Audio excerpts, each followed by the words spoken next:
distinguished heads of state and government, distinguished ministers, distinguished representatives of intergovernmental organizations, associate members of regional commission, United Nations system entities, non-governmental organizations, and other stakeholders, ladies and gentlemen. I call to order the second interactive panel discussion of the second high-level United Nations Conference on South-South Cooperation. Let me take this opportunity to cordially welcome all of you to this panel discussion. I'm honored to serve as your co-chair together with Excellency Santiago Chavez, Vice Minister of Human Mobility of Ecuador, who's going to join us a little bit later. As delegation are aware, the topic of our discussion this morning is, this afternoon, is challenges and the strengthening of the institutional framework of South-South cooperation and triangular cooperation. And a summary of our proceedings will be presented to the concluding plenary meeting tomorrow. I'm delighted to welcome the distinguished panelists for today's interactive discussion. First one, Excellency Ambassador Rui Pereira, Director of the Brazilian Cooperation Agency, or ABC. Yeah, Mr. Pereira. And then Mr. Antonio Gonzalez Nori, Executive Director of the Peruvian Cooperation Agency. Ms. Rebecca Greenspan, Secretary General of the Ibero-American Conference. Ms. Fekita Muloa Katoa Utoi Kamanu, High Representative for the least developed countries, landlocked developing countries, and small island developing states.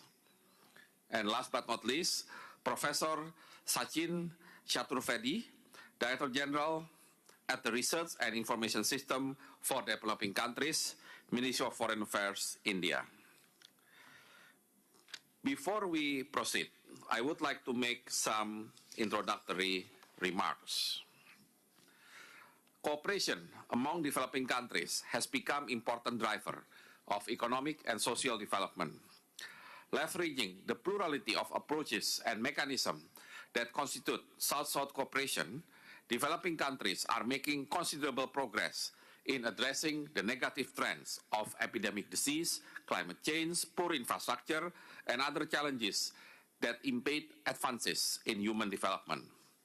Although South-South cooperation continues to intensify across many sectors, there is growing concern that its initiative often happens in an ad hoc manner with no clear coordination and follow-up mechanisms due to the absence of strong institutional framework and mechanism. Accordingly, to avoid inefficiencies and to maximize the development impact of South-South cooperation, there is a renewed effort in the formalization of this collaborative initiative, as well as the strengthening of the mechanism and institution that underpin cooperation and are pivotal in operationalizing collaborative agreements into projects and other concrete outputs. In Indonesia's case, we are committed to expand and strengthen through the establishment of National Coordination Team of South-South Cooperation in 2010, consisting of Ministry of National Development Planning, Ministry of Foreign Affairs, Ministry of Finance, and Ministry of State Secretary. Indonesia is also currently preparing policy and institutional instruments needed to establish one-gate management of South-South cooperation to improve the implementation of South-South cooperation. We are also in the process of establishing our own single agency, Indonesia Aid, which among others aim to strengthen South-South cooperation.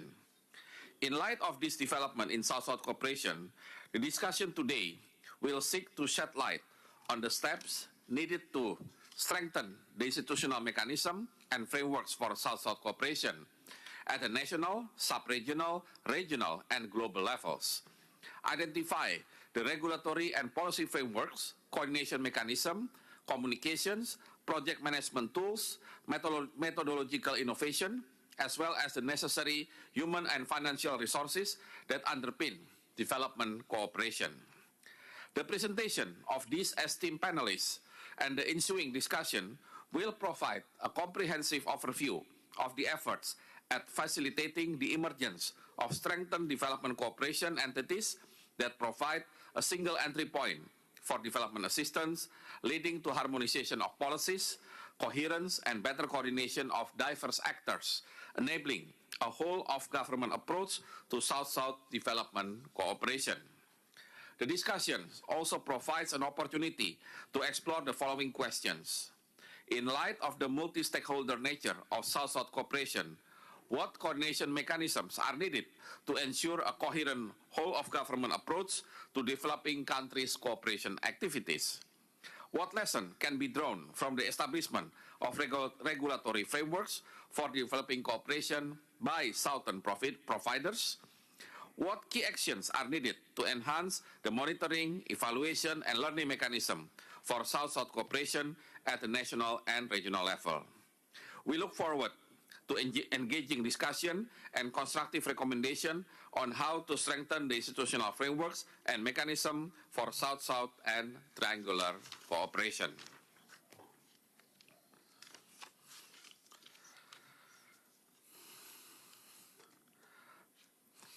Welcome. Yeah. I now would like to give the floor to my fellow co-chair who's just joining us for some introductory remarks about the theme of our discussion. Thank you very much. Muchas gracias. Thank you very much, Chairman. It's a pleasure to be here today and to co-chair our discussions in this interactive panel discussion. It will be my pleasure to co-lead and co-chair this discussion, and I am available for all of the participants here. Thank you very much. I thank my fellow co-chair for the remarks. Excellencies, distinguished participants, ladies and gentlemen, we shall now hear presentation by our distinguished panelists. In the interest of allowing as much time as possible for interactive discussion, I kindly request panelists to limit their presentation to no more than 8 minutes. I now give the floor to Excellency Ambassador Rui Pereira, Director of the Brazilian Cooperation Agency. Please.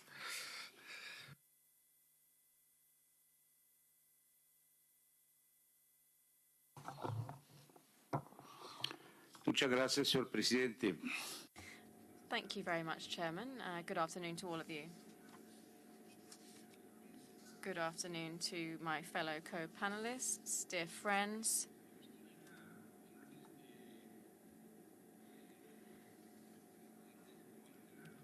Before commenting on the central theme of our debate, which is challenges and strengthening the institutional framework of South-South cooperation and triangular cooperation, I think it's important that we have an idea from, at least from the perspective of Brazil, of what we understand by South-South cooperation and what we understand by triangular cooperation. And in this sense, this conceptual question is an important element for our debate. Brazil is in favor of considering South-South cooperation as any means of exchange among developing countries, which demonstrates a link of the notion of development in and of itself.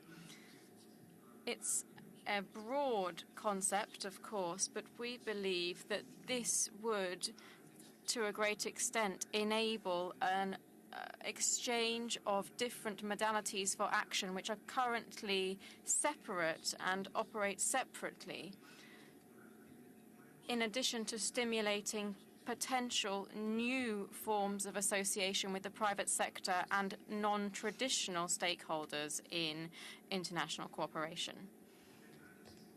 Behind this concept of what we mean by cooperation, and above all what we mean by triangular cooperation, we always see the very sensitive and important issue of measuring the efficiency and effectiveness of cooperation, and in this case, South-South cooperation.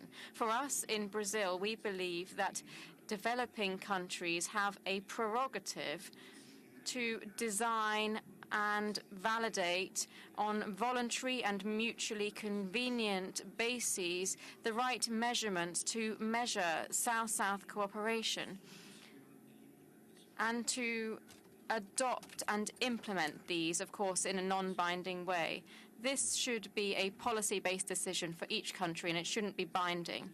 In this context, Brazil believes that measuring South-South cooperation in qualitative terms is crucial to strengthen the idea that the promotion of development is an essential part of any axis of international cooperation.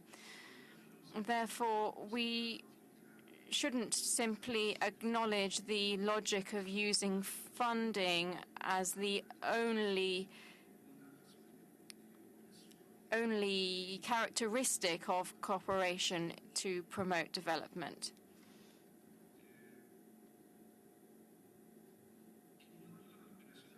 Now, with regard to trilateral cooperation, and I'll speed up a little bit because I've been told I only have 8 minutes. I would be grateful if you could tell me, for instance, when I only have 2 minutes left so that I can come to an end, Chairman. In terms of trilateral cooperation, this is something that we've adopted in Brazil rather than triangular cooperation. We prefer to refer to it as trilateral rather than just horizontal. So Brazil is part of flexible cooperation that is based on consistent management policies applied by each different party. And this means that its respective comparative advantages lead to synergies to ensure that we can fully harness this modality for cooperation. For us, maintaining flexibility and adaptability of the various types of trilateral cooperation does not harm the effectiveness of this type of cooperation. And in this context, and because of this adaptability and flexibility, we are in favor of public and non-public partnerships on the international level under coordination of public bodies. For example, in the private sector, their participation in developing countries should also include, as has been hoped or asked for by public bodies, should include performance indicators to measure, for example, the creation of new jobs, increases in taxes, the effective transfer of technology and innovation in local processes of management, environmental sustainability, and respect for local norms, among other potential indicators. Another dimension of the partnerships that Brazil supports is that involves subnational bodies. As you will be aware, Brazil is a nation that works with many other nations in our region, and the private sector is increasingly working with the support of the federal government in cooperation with partners around the world.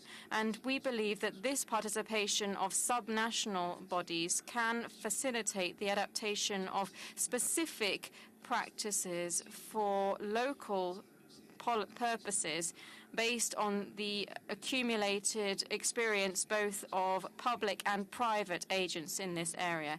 A last remark is on this conceptual debate is the fact that South-South cooperation also includes a humanitarian dimension. We are increasingly acting in terms of humanitarianism in our cooperation, and we understand that this goes far beyond simply responding to a circumstantial disaster or situation. It goes far beyond that because it has to have an impact on the ability for recovery and reconstruction and ability to pick up economic and social development in a certain region or country which has been affected by a disaster.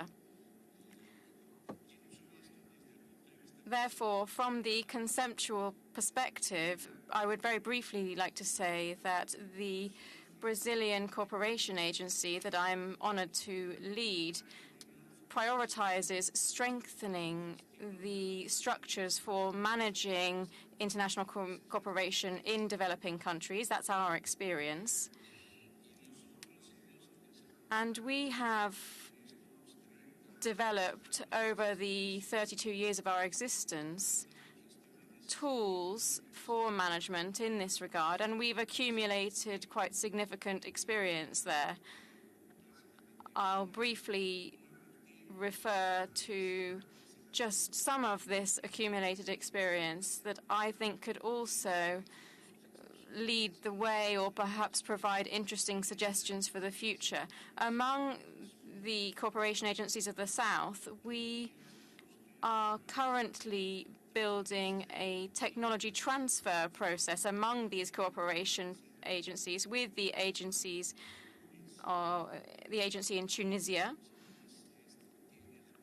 They have the first international cooperation agency they had the first cooperation agency in the 1970s, and the second cooperation agency was the Brazilian that came to be in the 1980s. And the first week of April, we will be speaking with the Tunisian Cooperation Agency on how we can reinvent cooperation with this agency in light of recent and current events. Another example is that we are currently implementing a joint project between the Brazilian Cooperation Agency and the Mexican Development Agencies to design new assessment mechanisms for South-South cooperation. And I think, again, that this is an asset because it allows both agencies to compare and promote synergies among the various criteria that we both use in our cooperation activities.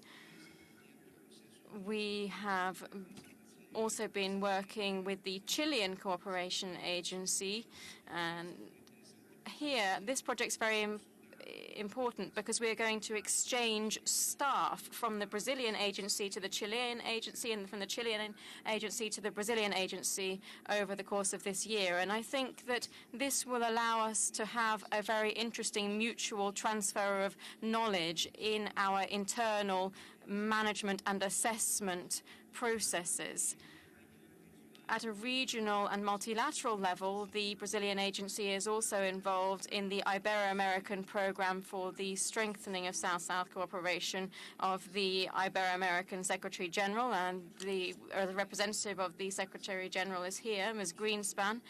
But we participate as a partner, but we also support all of the phases of the trilateral cooperation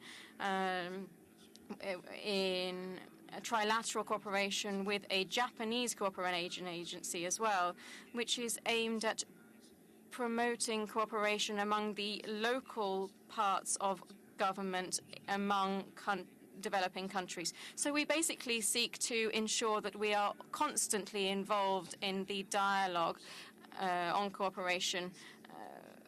I just wanted to give an overview of the concept of South-South and trilateral cooperation. Here in Buenos Aires, there is quite an intense debate on this that stemmed from New York and our negotiation of our outcome document that we're all well aware of.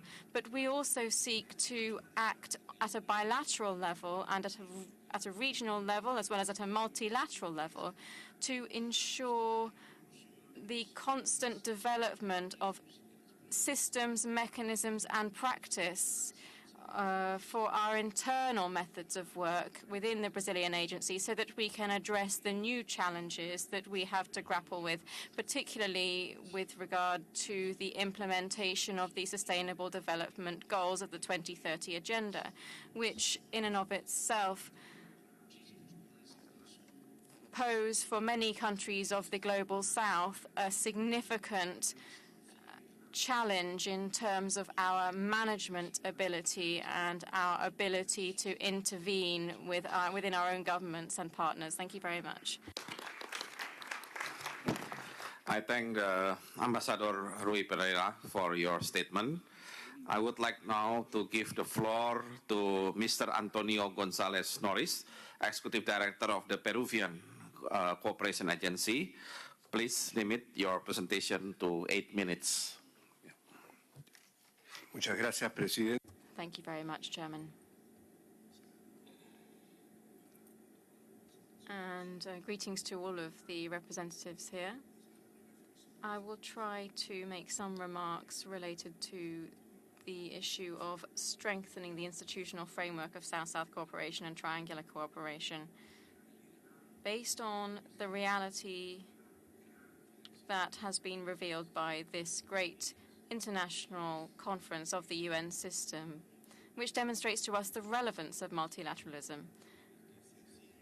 And I think that this shows us the importance of South-South cooperation and triangular cooperation, a process within which, moreover, we strengthen the activities that are carried out by each of our countries. It's unavoidable, as mentioned by Ambassador Mr. Pereira, it's unavoidable to mention one's own national reality, and therefore, within the Peruvian Cooperation Agency, this was an organization that was created in 2002 with a vocation not only of receiving North-South cooperation. Actually, over the last 40 or 50 years, Peru has mainly, and we must recognize this, a recipient of international cooperation, and the institutional framework from the 1970s and the last century was designed and established to receive international cooperation. However, at the beginning of this century, in 2002, we established an agency which had a dual vocation,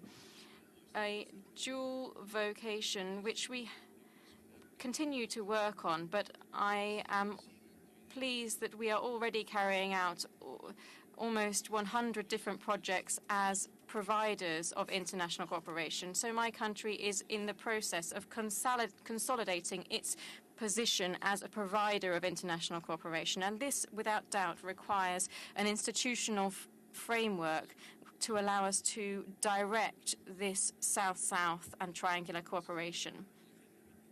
Of course, the 2030 Agenda and the SDGs have represented a significant contribution from this perspective because they set not an institutional framework, but rather a conceptual framework for all of the processes related to cooperation. And these are obviously different to the Millennium Development Goals because this is a relevant program for all of mankind, and this is the context in which we work as an international cooperation agency. Now, as a country, and in this process of consolidating our capacity as a dual-role country as recipient and provider of cooperation, on the 7th of January this year, we issued a cooperation statement which reiterates our aspiration to be a dual-role country in which South-South and triangular cooperation have a framework to be developed in. Of course, it does help to have global policies, but the strengthening and coordination of the mechanisms of our administration are crucial, both at a global level. Of course, we need an institutional framework at a global level, but also at a regional and national and local level. Without doubt, our efforts can't just be aimed at establishing policies, but these policies need to be structured within an institutional framework so that they can be truly effective. So I will just refer to some of the ideas that we have been working on recently as an agency. Firstly, in the establishment of this political, normative, and strategic framework, we need to ensure that this framework is fully in accordance with the 2030 agenda, as I was saying. And this is the direction that we have followed in our country, on adopting the 2030 agenda. This serves as the direction for our strategic framework. Secondly, it's essential to establish coordination mechanisms with public and private sector stakeholders. So very recently here, we updated and have been fine-tuning the national decentralized international cooperation system. And this coordinates the development of synergies among both members of the public sector, but also the civil society through non-governmental organizations who, without doubt, play a crucial role and are the main stakeholders in development, particularly for the local population and the public. Undoubtedly, the topic of funding is an acute issue, an acute problem, and I think that we have managed to mobilize initial public and private resources, attempting to innovate in establishing these types of funds. And here I'm referring to the characteristics at a national level. And I think this is important for all of us to understand experiences from other reference countries, such as, for example, Brazil and Argentina, in establishing mixed funds and other mechanisms which allow us to mobilize initial funding to fund South-South cooperation projects and triangular cooperation projects. And when I refer to the mobilization of resources, institutions, and coordination with countries that are part of the international community, I must also mention the efforts made, as mentioned by Ambassador Pereira, by the Ibero-American Program for South-South Cooperation.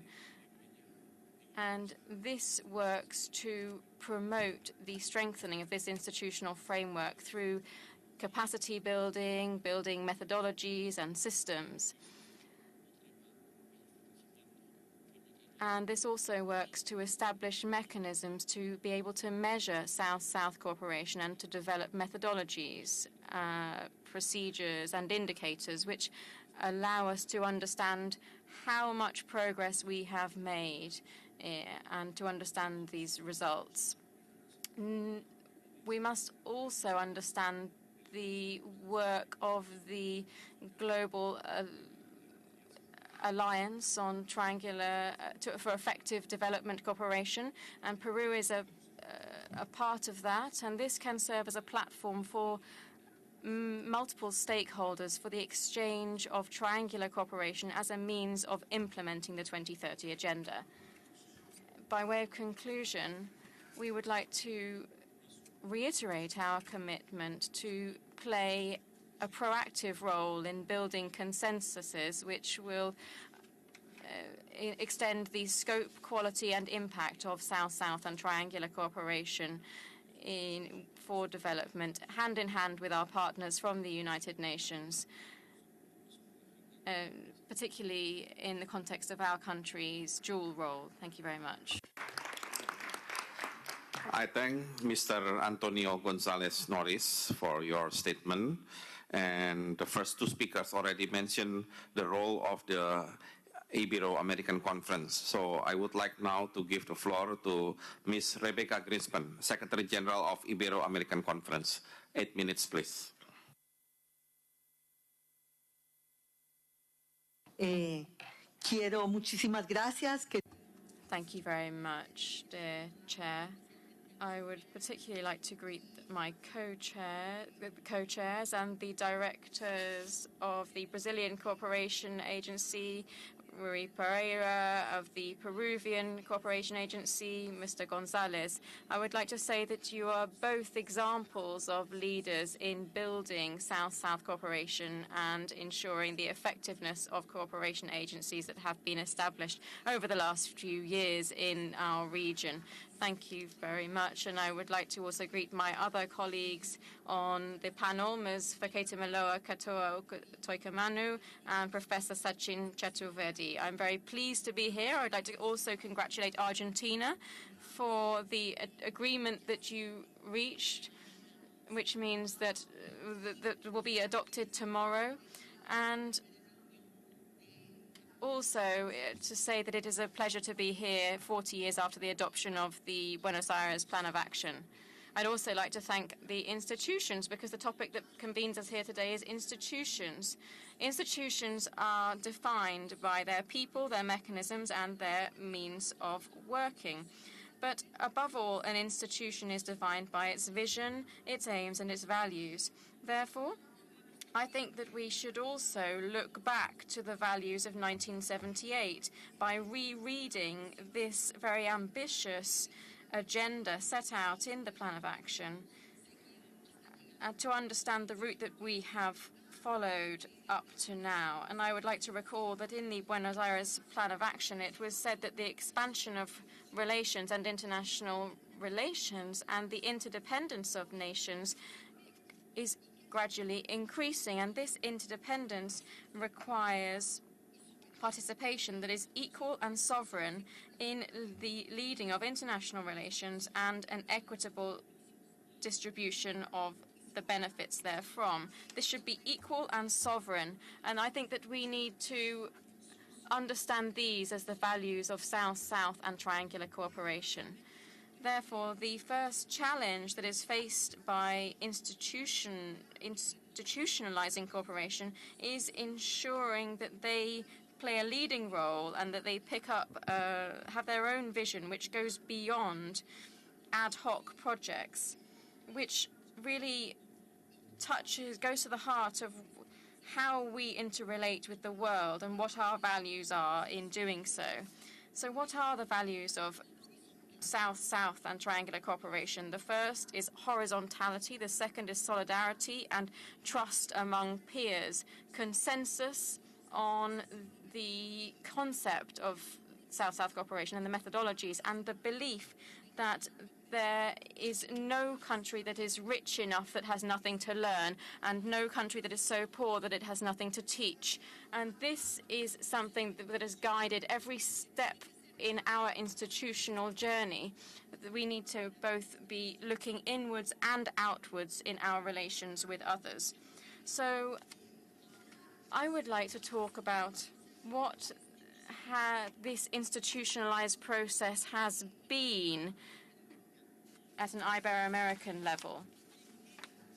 We have been a pioneering region, as many of you know, because we are the only region that has a South-South and triangular cooperation report at a regional level. We're the only region with an online platform in which our countries can upload their data, and the first region that, under the 2030 agenda, has linked its cooperation projects with the SDGs. So what have we done to be able to have all of these institutions and this institutional framework? Well, first and foremost, we have information, we have data, we have indicators, we have annual analyses, we have 11 South-South cooperation reports. We've had these over the last 11 years. We have systematized 8,000 South-South and triangular cooperation projects, and we have agreed that how we are going to implement South-South cooperation, how we are going to measure it, and therefore the methodology of this has been built with all countries in the region. That's the first point. A second point for institutions, we need to ensure that we have training. 15 years ago, or when, for example, the BAPA was drawn up 40 years ago, we didn't have any cooperation agencies in the Ibero-American region. So these cooperation agencies have been established over these 40 years. And the South-South Cooperation Program that Rui Pereira and Antonio Gonzalez were referring to means that we have had to train our cooperation agencies so that they can be providers of cooperation. These were capacities, abilities that we didn't previously possess. So training is fundamental so that we can have cooperation agencies and appropriate structures.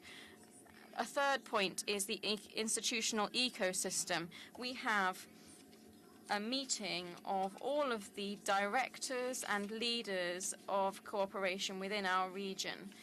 They meet regularly to discuss concepts, programs, to join forces, and to discuss various analyses on cooperation. So there is a group, which is a foundational group, which leads all of the South-South cooperation actions of our countries. So there is leadership and direction from the directors of cooperation agencies. Fourthly, we have regional programs which are of a South-South and triangular nature.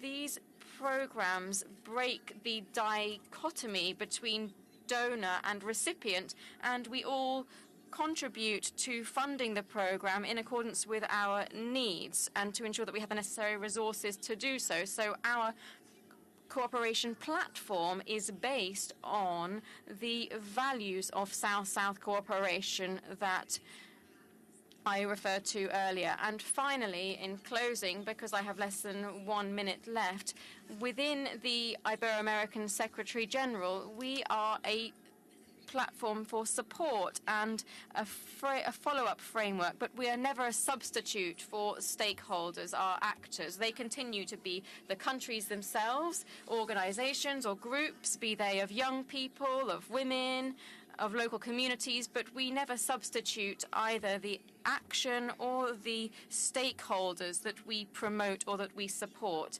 I'll close by saying that South-South and triangular cooperation, which means this, which is represented by these values, is fundamental to ensure that we can be in accordance with the Sustainable Development Goals. That's the new challenge, to understand how we can align South-South and triangular cooperation with the Sustainable Development Goals.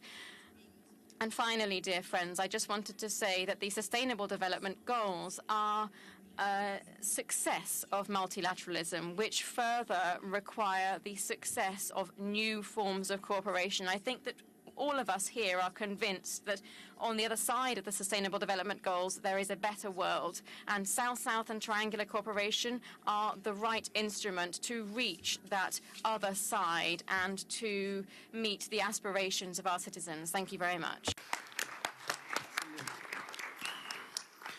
I thank Ms. Greenspan for your statement. So we move now to the fourth speaker, Ms. Vekita Mulua Katoa Utoi Kamanu, High Representative for the Least Developed Countries, Landlocked Developing Countries, and Small Island Developing States. 8 minutes, please. Thank you, co-chairs, fellow panelists, excellencies, ladies and gentlemen. I'm very happy to be with you, and thank you for giving me the opportunity to share some thoughts with you on this important topic. Planning for and then holding such large conferences is not an easy task. You, as the organizers, have gone the extra mile, putting heart, soul, and conviction in this effort. And this is not just a standard thank you in doing what you did and how you did it. You support the work we all do. You support the aspirations that we share. You work with us all to spread the word and actions on contribution South-South cooperation and triangular cooperation can and make to inclusive sustainable development. I myself am a citizen from a vulnerable small island country.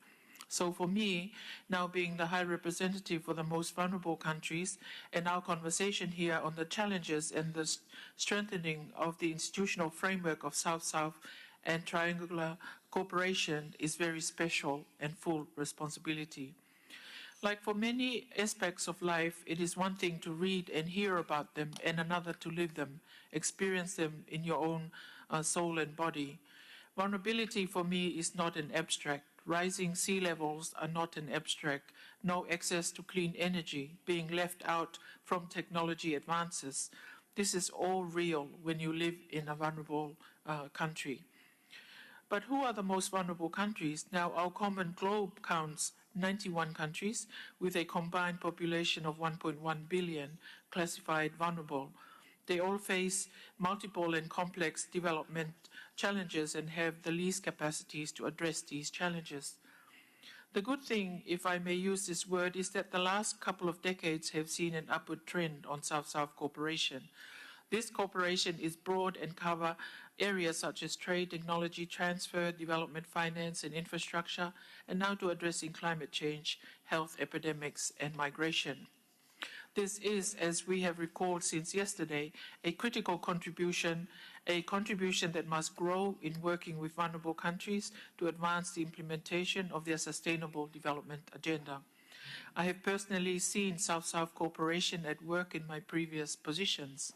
What stands out is the flexibility, the context-appropriate approaches and solutions South-South cooperation offers, and how it helps that key goals of the United Nations, mutual understanding, respect, and solidarity. Ladies and gentlemen, I think we all agree that we ought to aim for rapid expansion of South-South cooperation. Like with everything, easier said than done. To make this call for action reality, a more structured and strengthened institutional framework for South-South cooperation is a must at all action levels, national, regional, and global. It is a great sign of hope that this action has started already. For example, an increasing number of southern countries are cooperating to design systems and processes to assess outcomes and, more importantly, impact of projects and programs. Much more attention is now being paid to the quality, effectiveness, and contribution of South-South development cooperation to sustainable development. In other words, a very critical move is taking place from a more ad hoc approach to systemized ways of delivering South-South cooperation. On the recipient side, countries have established national policies and processes to make South-South and triangular cooperation an integral component of national development. At the regional level, institutional arrangements aimed at scaling up South-South cooperation have taken shape. Examples that come to mind are the Asian Infrastructure Investment Bank, the new Development Bank of BRICS, and the African Free Trade Agreement. So what about at the global level? UN entities have integrated South-South and triangular cooperation into their strategic programs of work.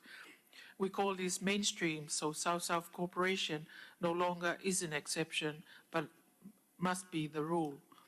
Ladies and gentlemen, there is great consensus on the need to enhance the impact of South-South and triangular cooperation. That is good. The question is, what institutional arrangements is the most effective in going forward? A variety of stakeholders is involved in South-South and triangular cooperation. South-South cooperation is broad in its scope. The very principles, or if you wish, philosophy of South-South cooperation is one of inclusiveness and broad-based flexible cooperation. All this points to the merit of having plural institutional arrangements while keeping coherence and complementarity in mind. LDCs, LLDCs, and SIDS are very strong advocates for South-South and triangular cooperation. Their experience shows that we all have much to gain from more effective, coordinated, and accountable engagements.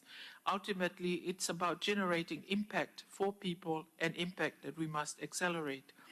In the context of the implementation phase of the UN Development System reform, South-South and triangular cooperation hold a special place. The reform is all about getting things done, and South-South cooperation and triangular cooperation must systematically be incorporated into policies, programs, and planning instruments that are aimed to deliver more targeted and effective results at the national level.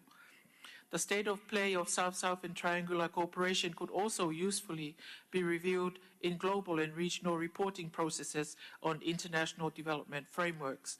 Indeed, South-South cooperation could also be a subject to discussion in the global fora, just as we do here in our interactive panel discussion. It could also be brought more explicitly into the deliberations of the high-level political forum, for instance, in the context of voluntary national reviews. Ladies and gentlemen, there is a saying, Rome was not built in a day, yet we also do not want to see Rome burning. We must act now and fast. People want impact. Climate change will not wait for us. It is our shared responsibility to act. Strengthening the institutional framework of South-South and triangular cooperation will take political leadership and commitment, technical capacity, and a systemized approach by all stakeholders. UNOHR LLS with all partners will continue to provide a platform to champion South-South and triangular cooperation for the benefit of the LDCs, LLDCs, and SIDS.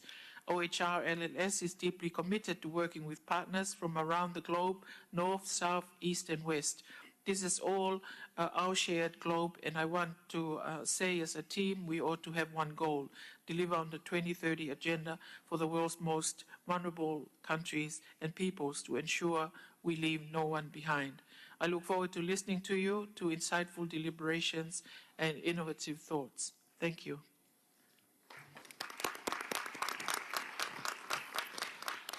Thank you very much for Ms. Vekita Moloa Katua Utoi Kamanu for your statement. Now I would like to give the floor to Professor Sachin Chaturvedi, Director General of the Research and Information System for Developing Countries, Ministry of Foreign Affairs, India. 8 minutes, please. Thank you. Thanks a lot, Excellency Bangbang Brojonigoro, His Excellency Santiago Chavez, and my co-panelist, Excellency Roy Pereira, Mr. Antonio Gonzalez Norris, Ms. Rebecca Greenspan, and Ms. Fakitomola Uteikamanu. It's a great pleasure for me to be here with this excellent and extremely insightful panel that the points are coming out on South-South cooperation. When we think of institutional framework, and as was rightly mentioned by the head of the ABC, South-South cooperation brings in plurality, efficiency, and ability to deliver at a low cost. And that, I think, is the crux of the ability of the South-South cooperation, and now increasingly in partnership with triangularity in terms of the key principles of South-South cooperation, namely the voluntary nature of it, mutually beneficial, non-binding, and as is always said, diversity is the beauty of South-South cooperation. If you look at the statement by India, Brazil, South Africa, IPSA statement on South-South cooperation, it captures the nuances of this partnership. And the fact that IPSA Trust Fund has implemented several development cooperation projects in around 48 countries is a testimony to this growing collective commitment on the lines of sustainable development goals. I also fully agree with the panel that has observed in terms of South-South cooperation is not just money giving. It is a collective partnership. We call it as development compact. And that development compact is a multimodal convergence of modalities. It brings in capacity building, it brings in technology transfer, it brings in concessional finance, it brings in access to markets, so trade, for duty-free, quota-free, and also investment. So if you bring in these 5 different modalities, you get what is called development compact. And that's where I'm reminded of the great work Argentinian economists did for all of us, Raul Prebisch. And Raul Prebisch's work in terms of telling us that there is no one right way is the crux. And I think we don't have to get lost in terms of the ideas and in terms of the approaches that are important. We are elated by the fact that the impact of South-South cooperation on the global economy has multiplied. If you look at the numbers, the GDP of the South, which was $7.6 billion in 2000, has multiplied to $30.9 billion in 2016. And if you see in terms of the percentage share, in 2000, the GDP of South-South countries was only 28%, and now it accounts for 41%. If you look at the share in the global savings, which was $1.9 billion in 2000, it has multiplied to $10 billion in 2016, and which has bypassed the OECD countries in terms of their contributions to global savings. If you look at this upsurge of the South, it is coming in with three broad factors: the rise in the regional trading arrangements, trade in technology and high technology goods, and their increasing participation in global value chains. In fact, this evening, my institution with ITC Geneva is launching a report on how South's participation in the global value chains has multiplied their scope and their participation, their ability to move forward. I am also reminded here of the great work that economist Lewis produced in terms of the theoretical landscape which brings in the rationale for South-South cooperation. And as we know from Rolf Prabis' work, that this is a contestation between the structuralist economist and the monetarist economist. The demise of Washington Consensus is to be remembered in terms of how the theories of growth, theories of structural transformation, the idea of inequality and distribution, the wage determination, and the whole question of we moving forward is to be addressed. Rolf Prabis also reminded us of the dualism that exists in the economies, the rural-urban, agriculture, industrial, and how we come over noting that the commercial agriculture is modern. In urban areas, a lot of labors are there. So that kind of dualism we have to be reminded of as we move forward. And that dualism largely comes in form of several challenges that are coming in terms of how the question is to be addressed. At BAPA+40, we are reminded of TCDC and ECDC. Now, the new contestation comes in with triangular cooperation. In India, the Prime Minister Modi's statement in terms of we need to go beyond equator is a reflection of the pragmatism.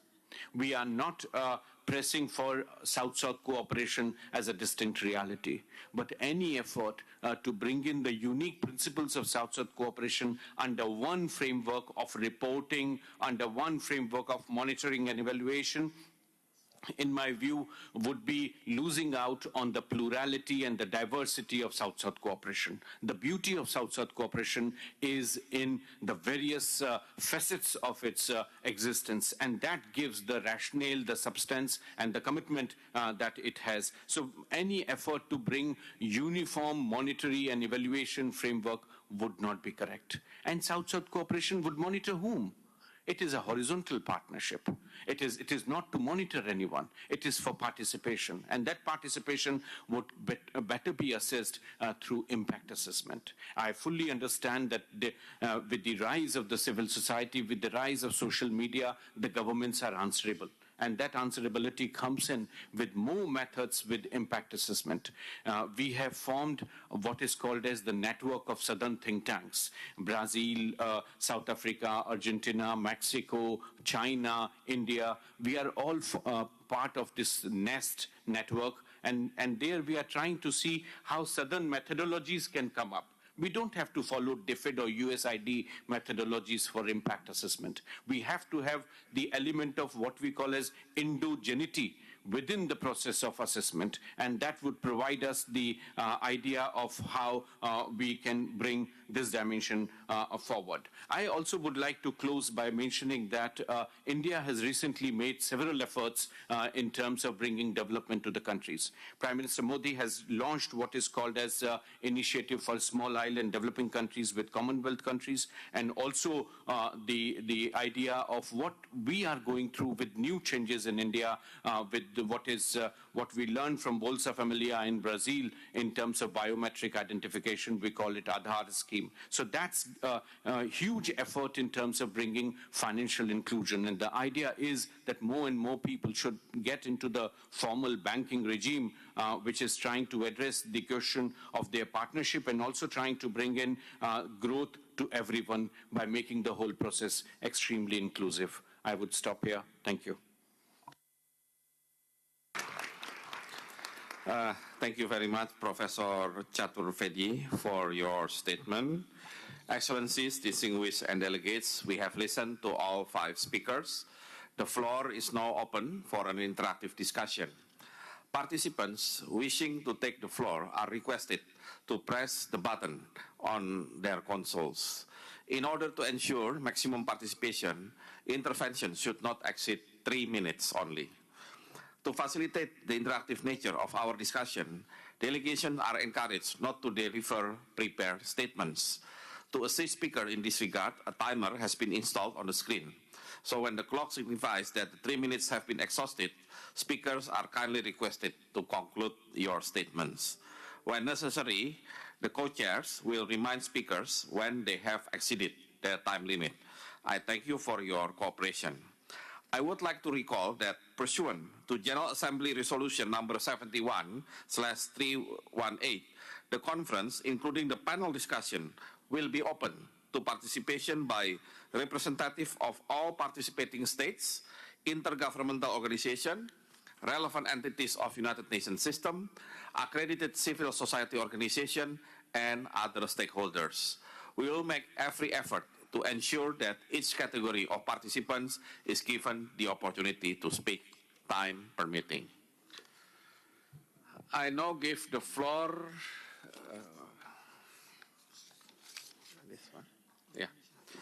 I now give the floor to Indonesia. Excellency Ambassador Ina Krishnamurti, 3 minutes, please. Thank you, Chair. I would like to thank all panelists for their comprehensive insights on sharing their views on ways to strengthen an institutional framework on South-South and triangular cooperation. At the outset, I would like to share some observations and experience on our part. We have already established and incorporated South-South and triangular cooperation in our national medium-term development plan, where the policy direction is to strengthen and enhance role of Indonesia in South-South triangle cooperation for market access creation. Indonesia also has identified 3 flagship programs for South-South triangular cooperation development. First, development issues. Second, economic issues. Third, good governance issues. To achieve these flagship programs, our keywords are inclusivity, tangibility, and sustainability. SDGs hold principles of no one left behind and inclusivity. Thus, Indonesia is also inviting non-state actors to be more involved in SDGs-related activities, one of which through participation in conducting South-South triangular cooperation, particularly private sectors and universities.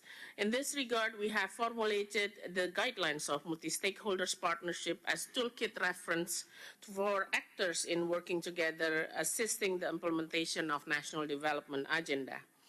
The involvement of non-state actors will improve SDGs funding through innovative mechanisms such as crowdfunding and blended finance. South-South cooperation is included in SDGs number 17 on partnership. Goal 17 is important to revitalize partnerships and collaboration between developed countries, developing countries, and non-government actors to synergize with each other in an effort to address global challenges. One of the targets is enhanced international support for implementing effective and targeted capacity building in developing countries to support national plans to implement all the sustainable development goals, including through North-South and South-South triangle cooperation. I thank you, Mr. Chair. Thank you, Ambassador Ina Krishnamurti, for your statement. I now give the floor to Morocco, Excellency Mohamed Metkal, Ambassador Director of the Moroccan Agency for International Cooperation. 3 minutes, please. Excellences, Mesdames et Messieurs. Excellencies, ladies and gentlemen. The challenges facing the world today are enormous. They're geographical pressure, many transformations, climate change, and security risks. This means that there needs to be more openness and cooperation between people, more solidarity, and more assistance between people, and more ethical responsibility amongst entrepreneurs. At the time that we're living in at the moment, at the time of this conference, 40 years after the first conference on South-South cooperation, this is a historic moment in time. This point in time shows us the momentum that has been achieved with the assistance of non-state actors. The Kingdom of Morocco, ladies and gentlemen, enjoys good relations with South countries, marked by solidarity, mutual respect, and the promotion of common ideals. Since 1986, Morocco set up the cooperation agency, seeking to bolster Morocco's cooperation with partner countries. King Mohammed VI has been promoting South-South cooperation and has done so since 1999. It is something we deem as crucial because the human aspect is at the core of our priorities. Our kingdom has sought to really focus on South-South cooperation in less than 20 years' time. We have established a system which involves various different stakeholders, be these from the public sector, the private sector, or from civil society, all promoting South-South cooperation. Since 2011, South-South cooperation has therefore been was incorporated in Morocco's most recent constitution, that concept.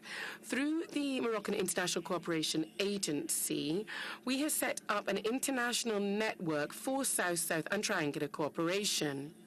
This network has brought together state and non-state actors working to promote South-South cooperation at the international level.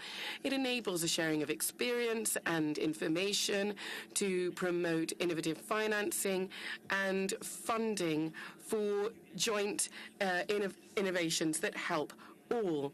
Ladies and gentlemen, the time has come to pool our efforts together and to work together to contribute to stepping up the implementation of those ideals that we all share. Thank you.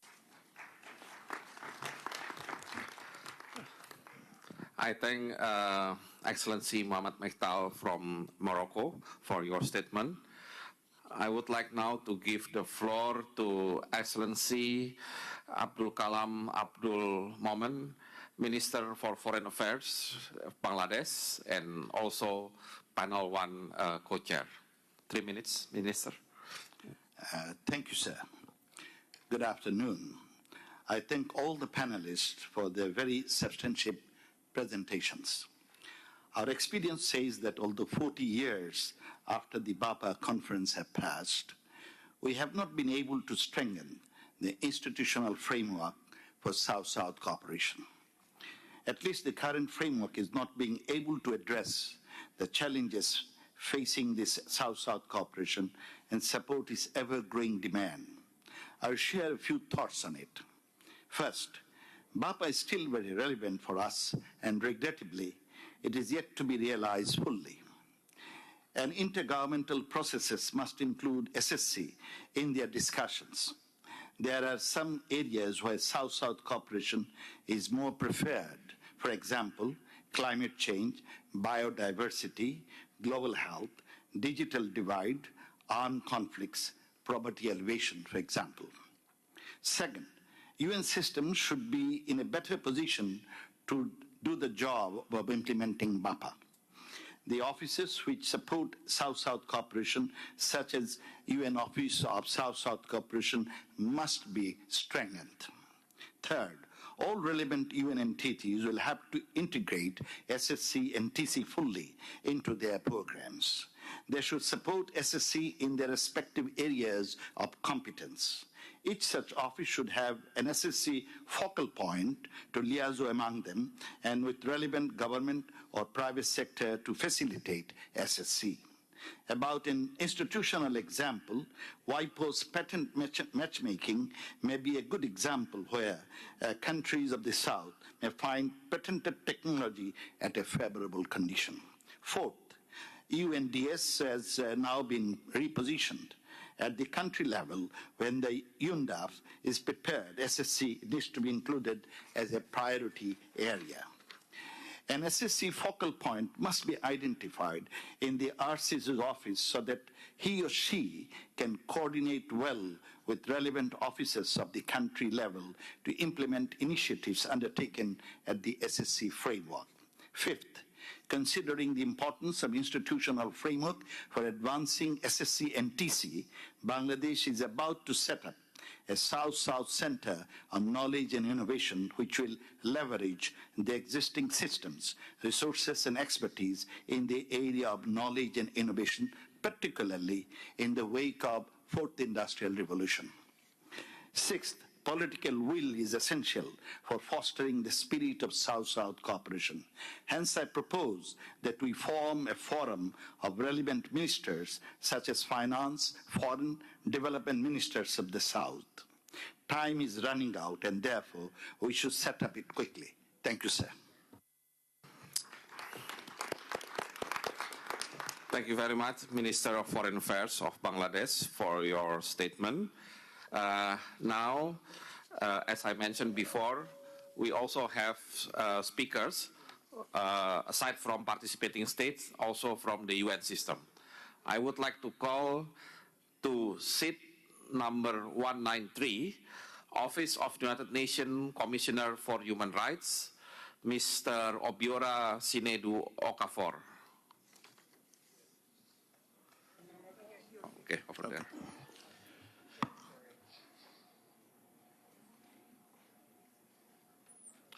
Mr. President, Excellencies, distinguished delegates, ladies and gentlemen, it's my honor to address this panel of the UN Conference on South-South Cooperation in Buenos Aires in my capacity as the UN Independent Expert on Human Rights and International Solidarity, appointed by the Human Rights Council in June 2017 and reporting to World Council and General Assembly. Since its establishment in 2005, my mandate has promoted international solidarity in the human rights context around the world. It has contributed to the global dialogue around international solidarity, including international cooperation, and conducted several country visits with a view to exploring the ways in which human rights-based international solidarity manifests or does not manifest in state practice. My predecessors carried out visits to Brazil, Morocco, Norway, and Cuba. So far, I have visited Sweden and the Netherlands. My predecessor in office also prepared the draft Declaration on the Right to International Solidarity, which was submitted as an annex to her report to the Human Rights Council in 2017, and thus presented to the world and all relevant stakeholders. I'm here today because I believe that states in the Global South have for a very long time sought new and innovative ways to address their particular social, economic, and environmental problems. This has brought about some important changes in the global order, including the rise in South-South solidarity and thus international cooperation in that context. In the effort to strengthen the institutional framework for South-South cooperation and triangular cooperation in the spirit of international solidarity, it makes sense to keep in mind the human rights field and its regional and global level institutional frameworks. Efforts to include and strengthen these human rights-focused institutional frameworks for South-South cooperation and triangular cooperation should also continue to emphasize the use of experience and capacity that already exists in the Global South and the development of new capacities in the relevant countries. I thank you for this opportunity to briefly address the panel and to benefit in my work from all the great ideas that are being shared here today. Thank you, Mr. President. Thank you, Mr. Okafor, for your statement. I would like now to give the floor to seat number 204 from International Trade Union Confederation, Mr. Tiago Maida. Thank you, Chair. I speak on behalf of the Trade Union Confederation, which represents over 200 million workers in more than 160 countries. The SDGs are central in the trade union agenda because they are founded on rights, they are universal, and they cover the three pillars of sustainability: economic, social, and environmental. Trade union calls for a new social contract between governments, business, and workers, with a floor of a universal labor guarantee for all workers. This means that rights are respected, jobs are decent with minimum living wage and collective bargaining. Workers have some control of working time, and that social protection coverage is universal. It also means that accountability drives business operations and that social dialogue ensures just transition measures for climate and technology. The SDGs are a key avenue to foster a new developmental model. Development cooperation, including South-South and triangular cooperation, are critical elements to achieve this change. Trade unions are strongly involved in South-South triangular cooperation through programs covering a range of crucial areas to achieve the SDGs, such as labor rights, social protection, gender equality, organizing workers, and enhancing social dialogue. On the basis of our experience on South-South and triangular cooperation actors, we think that we need to address several challenges to ensure the South-South triangular cooperation plays a key role in the promotion of SDGs. First, we need an enabling environment for development actors. Member states must reverse the trend of shrinking civic space for CSOs and trade unions. For a trade union point of view, this means respect for freedom of association, collective bargaining, and social dialogue, in line with SDG 8. We call on all South-South and triangular cooperation actors to involve trade unions and social partners when defining priorities, monitoring and evaluating results, and when supporting capacity-building initiatives to implement the SDG. Secondly, we need stronger accountability mechanisms to enhance the effectiveness of SSTC. We welcome the commitment included in the BAPA+40 outcome document to do so by increasing mutual accountability and transparency. In particular, we need to ensure business accountability in South-South and triangular cooperation programs. Private sector's engagement in SSTC must be aligned with the SDGs and comply with the development effectiveness principles. Therefore, we urge that South-South triangular cooperation actors to promote the implementation of international labor standards, responsible business conduct on due diligence, and fiscal and environmental liability. Lastly, we need South-South triangular cooperation to address systemic issues on technology access and transfer to enable developing countries to collectively manage challenges and benefits from new technologies. We therefore call on South-South triangular cooperation actors to promote just transition process to ensure that technology contributes to social progress and environmental sustainability. For trade unions, the 2030 agenda is much more than a set of objectives. It's about policy changes and global shifts that the world needs urgently. We need that South-South triangular cooperation frameworks guarantee participation of trade unions and civic society organizations in the whole process to enhance South-South triangular cooperation to unleash its full potential and meet the challenge of leaving no one behind. Thank you. Thank you, Mr. Maida, for your statement. I now give the floor to seat number 200, representing South American Institute of Government in Health, ISAGS UN Assure, Ms. Karina Fens. Muchas gracias. Mi nombre es Karina. Thank you very much. I'm the Executive Director of the South American Institute of Health Governance and the former Minister of Health from Ecuador.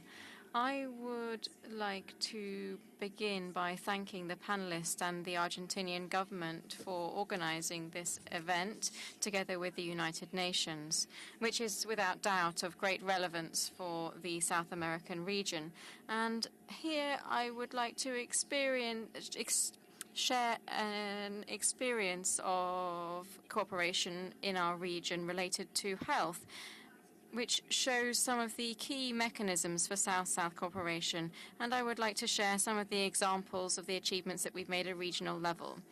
I think that this should also be put in context. We have always been working in strengthening our health governance, and this means that we have been constantly supporting the role of states and their responsibility to ensure the access to the right to health. And in this sense, South-South cooperation is crucial to ensure that public interest always prevails. In health, this is a field that has various overlapping interests, and we obviously live in a world with profound asymmetries in terms of power. So I would just like to give two examples of the work that we've been doing in the region that really are related to these asymmetries and how we've managed to ensure that the public interest always prevails. Now, within UNASUR, we have a process which is called the Fund of Common Initiatives, which is funded entirely by member states. And this has financed 3 health projects. These 3 projects constitute the highest number of successful projects in this context. And they have allowed us to have joint South-South cooperation projects among countries. And in turn, this has allowed us to ensure that we have a mechanism to manage these projects, but also to share information that is put forward by the countries. In the same way, we've been able to achieve sustainability and strengthen the operation of the project. We've also been working on a project to address cervical cancer in the region. We have health diplomacy training courses as well under projects for South American regional integration. This is a project that which was recognized by the US, by the UN. We also have a bank for medicines prices, and this has received an considerable investment from national banks. It is now worth around $1 billion, and it covers 34 medicines. Often in countries there are 400 or 600 medicines on the list of essential medicines. And with this project, we have a platform which allows us to compare the prices of medicines so that countries can bolster their negotiation powers.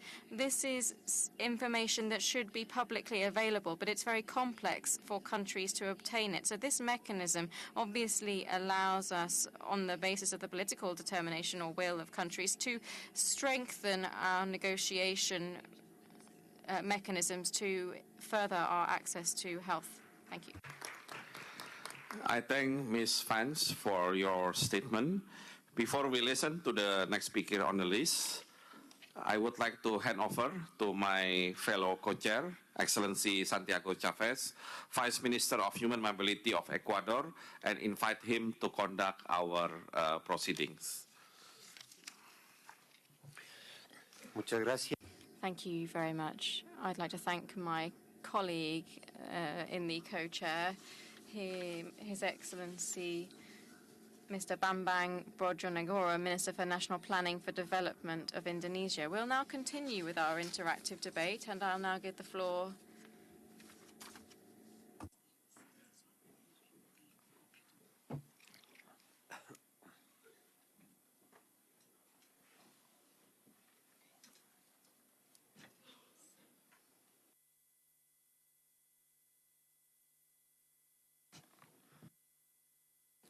Doy la palabra al... I now give the floor to the Latin American Economic System, CELA. Thank you very much, Co-Chair. During this morning's panel, we already intervened to share our experiences and good practices as an institution. And now I would like to turn to the topic that we're addressing this afternoon, which is challenges in the strengthening of institutional framework. The great difference between the BAPA 40 years ago and now is the economic, social, and political reality, which has changed drastically at the international level. The principles remain more or less the same between 40 years ago and now, but the reality has changed, and I'm therefore of the opinion that we need to undertake a serious exercise to create a new set of institutions for cooperation in accordance with the characteristics of the current reality. For example, it's clear that cooperation doesn't have one single actor, which is the government or the state. There are new actors in cooperation that are equally important, such as the private sector, the civil society, and academia. Now, do our current institutions reflect this reality in South-South and triangular cooperation? I don't know to what extent that's really true. We must bolster and include the new actors and stakeholders in cooperation in a way that is, I would say, almost asymmetrical to the role of the state. The role of the state is inherent within their own system, but we need to give a more relevant value or role to these new stakeholders. And this is a remark that we've made and we've seen in our Global Alliance for Efficient Cooperation, which, as you know, is a multi-actor-based organization.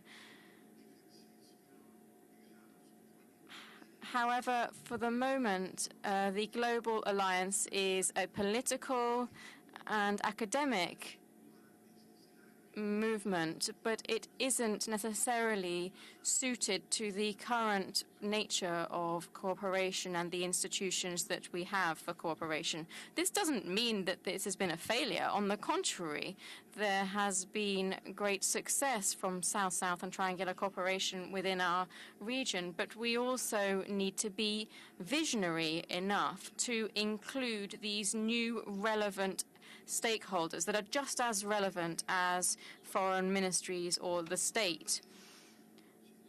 But we don't only need to do this, we also must innovate.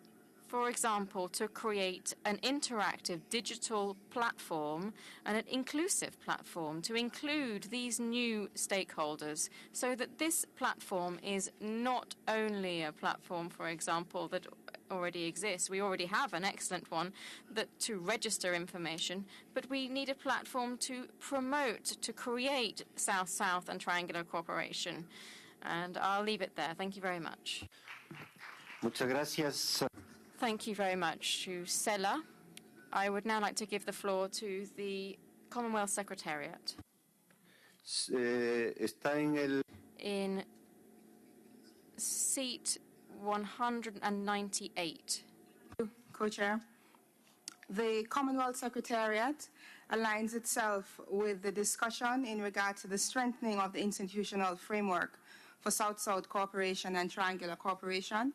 And in that regard, I'd like to share two instances, well, three, in which the Commonwealth is working to do this. The first is in the building of resilience to vulnerability, particularly with regards to small states.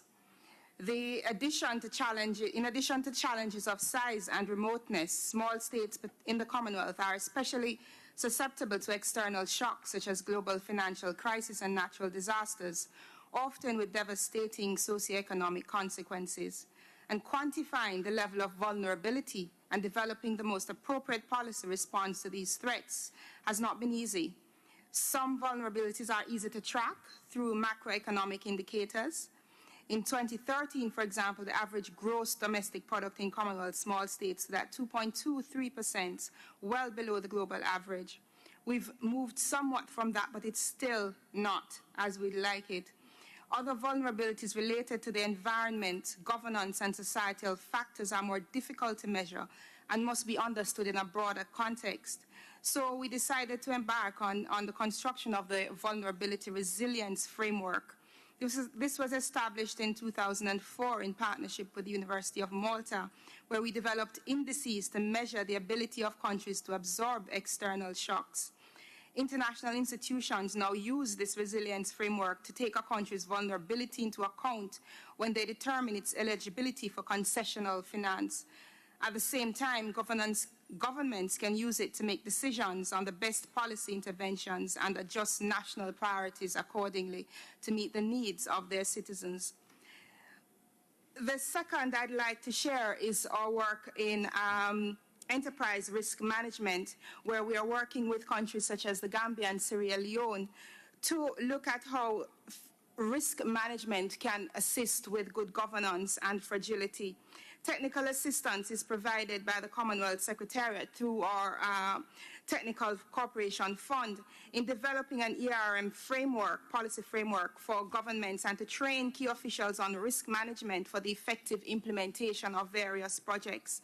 We have found that this area of risk management not only assists in auditing, but it has assisted a broad spectrum of work across peace and development and in achievement and acceleration of sustainable development goals. The third I'd like to share, and as time is up on us, I just refer participants to our website to look at the Commonwealth Innovation Hub, where member states are able to share innovative things that are happening in their country when the Commonwealth Secretariat can facilitate those exchanges and collaboration between our member states. Thank you.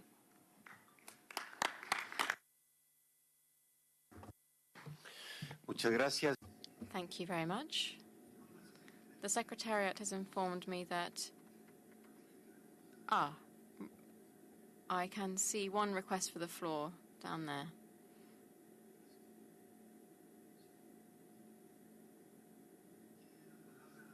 I give the floor to Guinea. Is it Guinea?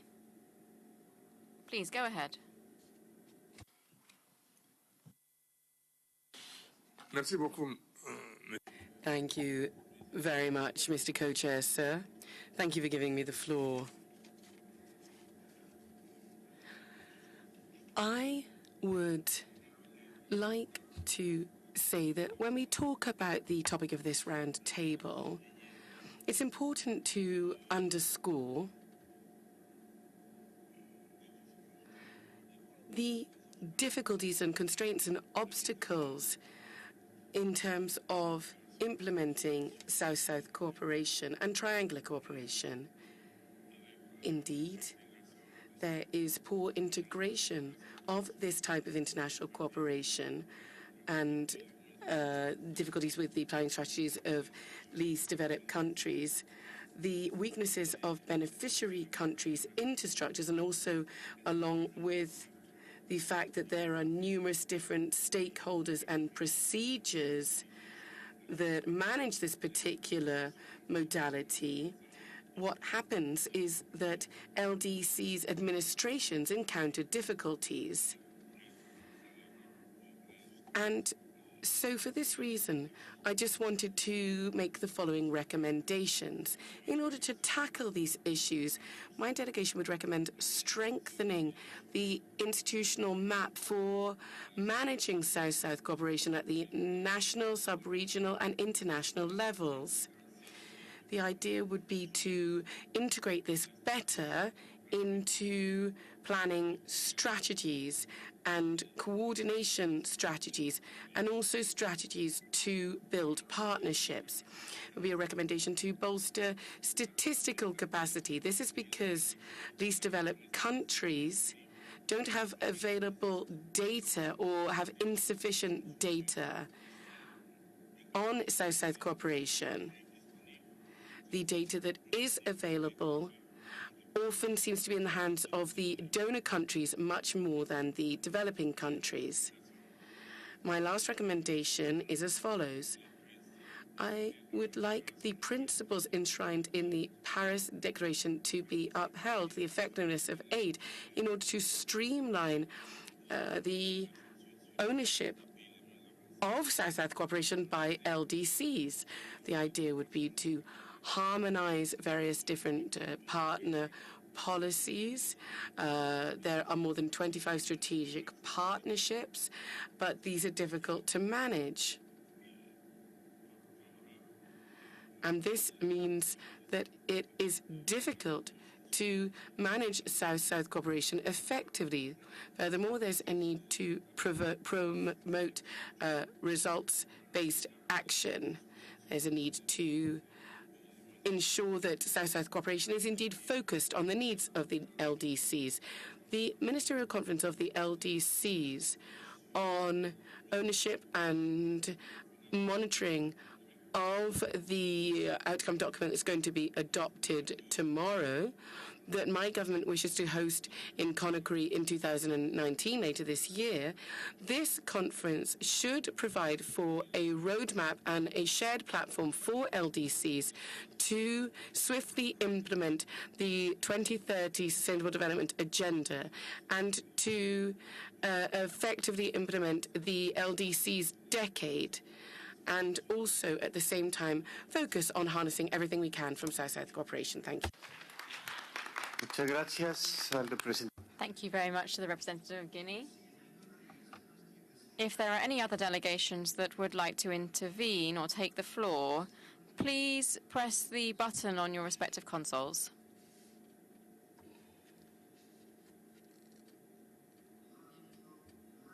Seeing no further requests for the floor from delegations, I'll return the floor to the panelists so that they can respond to the questions raised.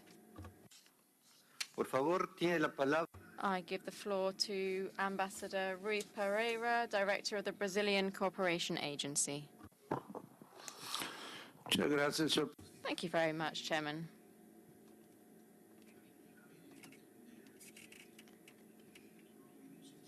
Well, it was my understanding that we didn't exactly have questions.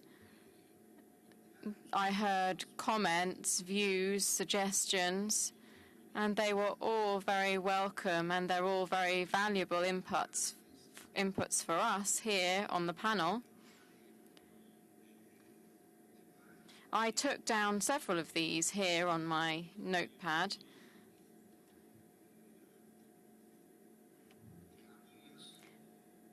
And I think that some of the comments raised were very much in line with the remarks that we had previously made on the panel.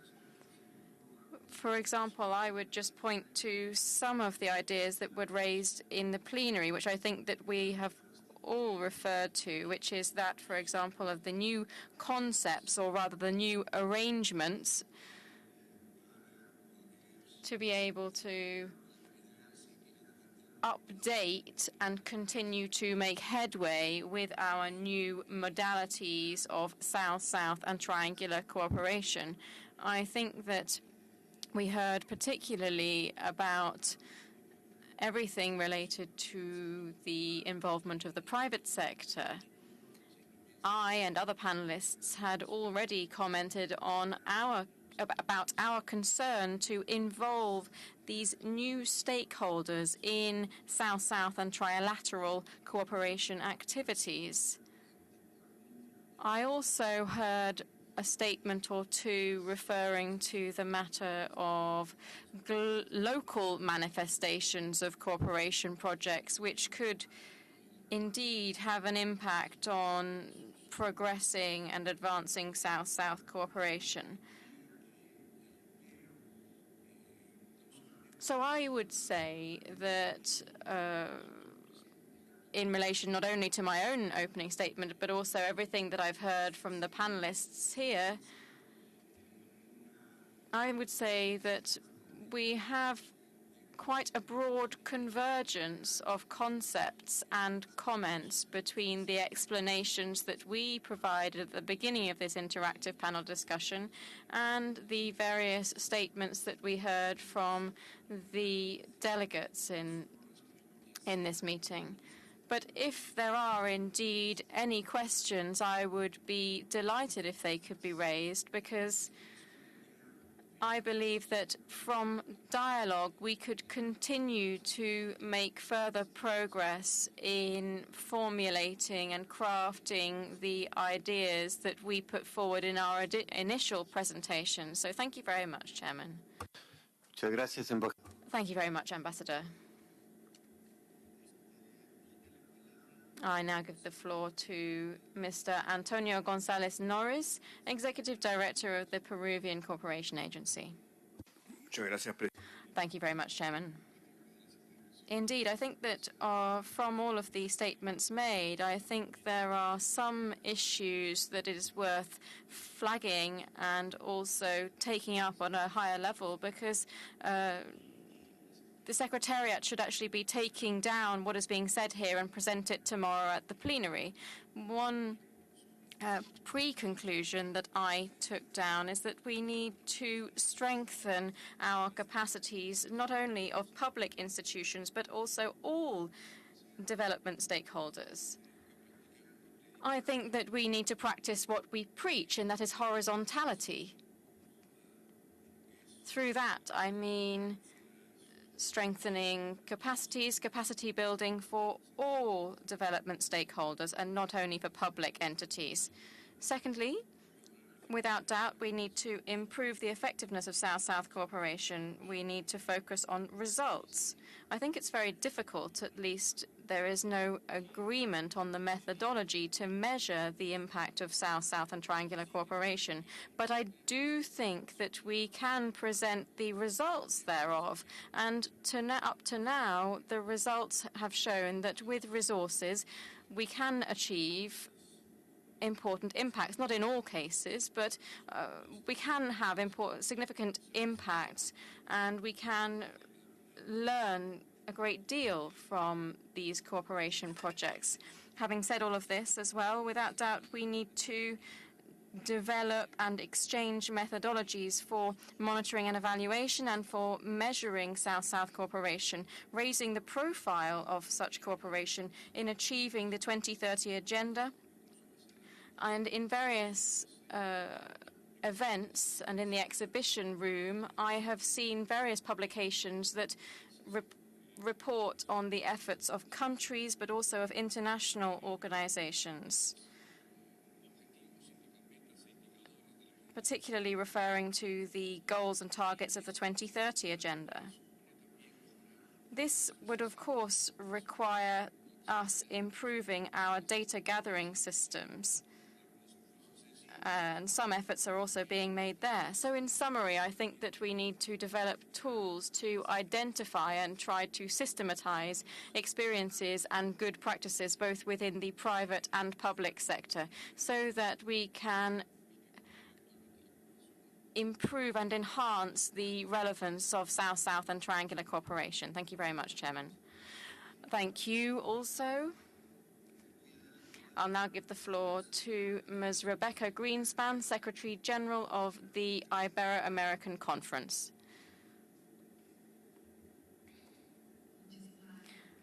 Thank you very much, Chairman. I think that we've heard all very enlightening remarks. I'll refer to some of these. One is that South-South and triangular cooperation continues to be and has to continue to be multi-stakeholder and multi-level. And the challenge is how we can make effective the interaction between public bodies and other stakeholders. And we have already done an exercise there, but we need to continue down the same path. We need to continue with that exercise. Secondly, we heard about the fact that South-South cooperation also requires efforts in asymmetric negotiations. This is something that we also heard from the panel. I think that's also important. The third point is that we need to reflect on what is the true meaning of triangular cooperation, because triangular cooperation is not that there are three stakeholders. That's obviously the essence of triangular cooperation, but what it means in reality is that we need to seek the understanding of countries that have the knowledge that have already been successful in these cooperation projects, or hear the experience of countries that are similar to us, and we need to understand how we can triangulate what every party can bring to cooperation and to resolving the problems that we face. That really is what makes this form of cooperation triangular. That's what makes it a different form of cooperation. And I think that we need to be clear about that, because if we talk about triangulation, we might just think that it's just one additional stakeholder, but we need to bear that in mind. And in closing, I think that there are three future challenges that have been raised. One is how we can include underrepresented groups in South-South cooperation. In Ibero-America, for example, after analyzing our 8,000 initiatives, we've detected that, for example, groups of African descent and indigenous groups are underrepresented in South-South cooperation. So this might also be recreating forms of cooperation which underrepresents these groups. Secondly, we need to have a methodological and conceptual framework so that we are aligned with the Sustainable Development Goals. We, on the 15th of April, will be holding a discussion in Montevideo in this region, and we hope that there we will be able to share knowledge as a region, hopefully with CARICOM and with the small island developing states, hopefully also with Africa and Asia. I think that we would be able to learn an awful lot from reflecting on that together. Finally, I think we need to be careful about what we measure. And I think that Sachin referred to an appeal for that. Often we measure what is quantifiable, but that's not necessarily what's most important. It's not something necessarily that has the most impact. There's a joke that was that a drunk was looking for his keys, and he was looking under a light, a street light. He was saying, but he said, I didn't lose them there, but that's the only place I can look for them. Often we measure only what is quantifiable, but not what has the most impact and the most benefit for our citizens. So I think that we need to be careful with measuring results, because there has been an over-measuring of measurement of what is quantifiable, of institutional frameworks and processes. And there are certain areas that have remained outside the measurement, and we mustn't fall into the same mistake in the future. Thank you very much. Muchas gracias, Rebecca. Thank you very much, Rebecca. I'll now give the floor to Ms. Fakita Maloa Katoa, United Nations High Representative for the least developed countries, landlocked developing countries, and small island developing states.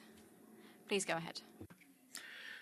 Thank you. I think when I made my statement, I emphasized the point of a variety of stakeholders, the broad scope of sectors covered, and the need to then have a plural institutional arrangements while keeping coherence and complementarity. And hearing from the meeting today, the sharing of various experiences and recommendations to improving and strengthening the institutional arrangements really confirm that we cannot have a one-size-fits-all, and also we need to be aware of the changes in our environment, not only with new stakeholders coming on board, but also in terms of the situations in the countries that we deal with. I think we have a lot of material, a lot of experiences and recommendations, very, very rich discussions that could really help shape how we move forward on this subject. Thank you very much. Muchas gracias. Ahora, Thank you very much. I now give the floor to Professor Sachin Chaturvedi, Director General at the Research and Information System for Developing Countries. Thank you, Co-Chair. I think at the outset I would like to acknowledge the statements that were made by our colleagues from Indonesia, Morocco, CELA, and the UN Office on Right to Development. I think all four of them have made very specific suggestions in terms of how we go forward. In fact, the statement from the Honorable Minister from Bangladesh was very substantive in terms of how the restructuring of the institutional architecture has to be carried forward. And the fact that Bangladesh is going to set up this South-South Cooperation Center for Knowledge and Innovation is extremely welcome initiative in terms of how we propose to go forward. And that was also the point that the delegate from Morocco mentioned in terms of International Network for South-South Cooperation. So I think both the initiatives reflect the growing plurality and the substantive efforts at the national level to carry this forward as Agenda 2030 actually envisages. So more action at the national level and then trying to connect, as Sela's colleague mentioned, at the global level. I would just like to make 2 points here. One is in terms of the diversity and plurality of South-South cooperation, and the effort to make financialization as one of the key areas to see that we measure South-South cooperation, we put it at par with the way the ODA is being measured, I think would not be the right way forward. As Honorable Secretary General Ms. Rebecca mentioned very rightly, we should avoid that. We should not get into this idea of reducing South-South cooperation only as part of a grant giving by countries which actually believe in horizontality of the cooperation. So from that perspective, I strongly suggest that we should move in direction of this diversity of modalities. It is about capacity building. It is not about cash. It is also about kind. And in-kind cooperation is something that has prevailed across South-South cooperation, as the Honorable Secretary General had very rightly mentioned, that no country is poor enough not to give anything, and no one is rich enough not to take anything. So that's the basis with which South-South cooperation has grown, has multiplied, and has evolved on the principle of mutual gain. And that, I think, is absolutely important.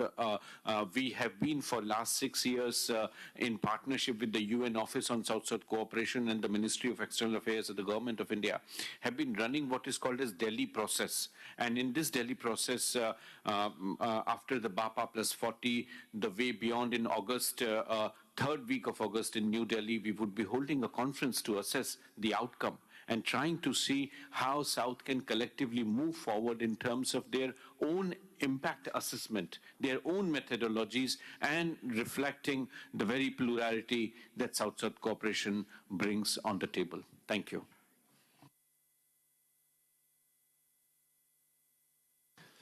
muchas gracias. Thank you very much. Well, without any doubt, as Ambassador Pereira mentioned, there may not have been specific questions raised, but what has been made clear was a series of perhaps tacit questions. And these can perhaps be summarized by saying that the world has changed and perhaps cooperation hasn't. So I think that's really what we need to resolve. And I think that this issue raises a series of questions that we have to try to answer ourselves. To close this meeting and this panel discussion, I would like to thank all of the panelists for their participation. And I would like to pick up on some of the main aspects that have been touched on during this debate. Firstly, I would like to note that all of the panelists and all of those here have focused on the crucial importance of South-South and triangular cooperation as a mechanism and a tool for holistic development within countries.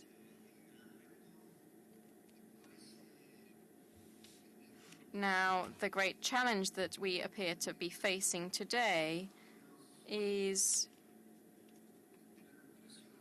to integrate cooperation and address its challenges at a global level.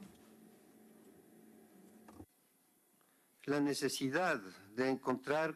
We need to forge consensuses on how to systematize and conceptualize methodologies and training. One of our panelists also mentioned the fact that we need to increase the participation of all stakeholders. Another challenge that was flagged was how we can integrate and align the South-South and triangular cooperation with the Sustainable Development Goals. Another conclusion might be how can we adapt South-South and triangular cooperation to the various considerations and trajectories of development that are being followed by various countries. It's also been made clear this afternoon that for landlocked developing countries and small island developing states, cooperation is a particularly sensitive matter. It is doubtless a useful and fundamental tool for development. And our representative of these countries mentioned that we need to be more aware of the changes in our environment and not believe that there are simple panaceas there too. Professor Sachin mentioned that cooperation is not only related to the earmarking of resources, it goes far beyond that. Cooperation is related to a series of additional elements, including, for example,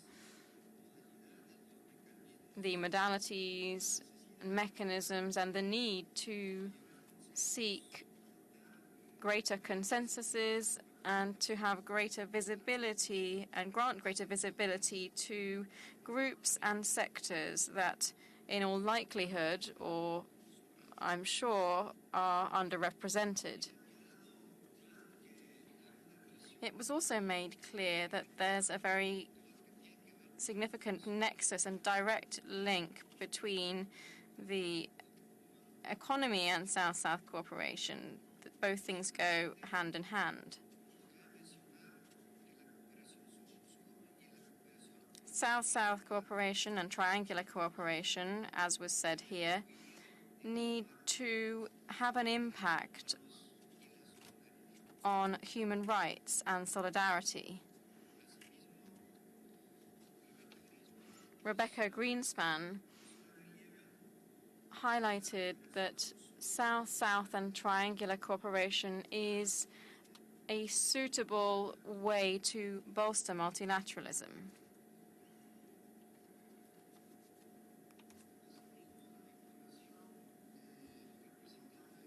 In the presentation made by the SELA representative, it was mentioned that we should include new stakeholders and harnessing to a greater extent new technologies in so doing.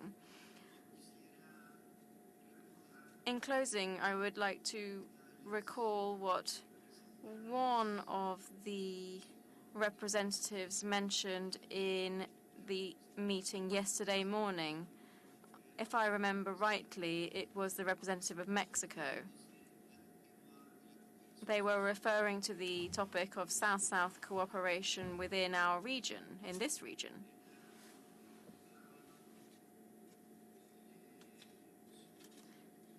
She recalled that there are around 70 million poor people living in middle-income countries, which no longer fall within the parameters for the earmarking of South-South cooperation resources. This, too, requires and warrants analysis and reflection.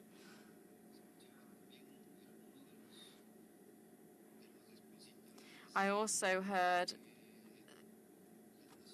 some speakers referring to the fact that the United Nations are obliged to support everyone, have to support everyone. So these criteria are no longer correct. So many thoughts were raised by our panelists. I would like to thank them all for their excellent presentations, and I would like to thank you all for your excellent interventions. Thank you very much.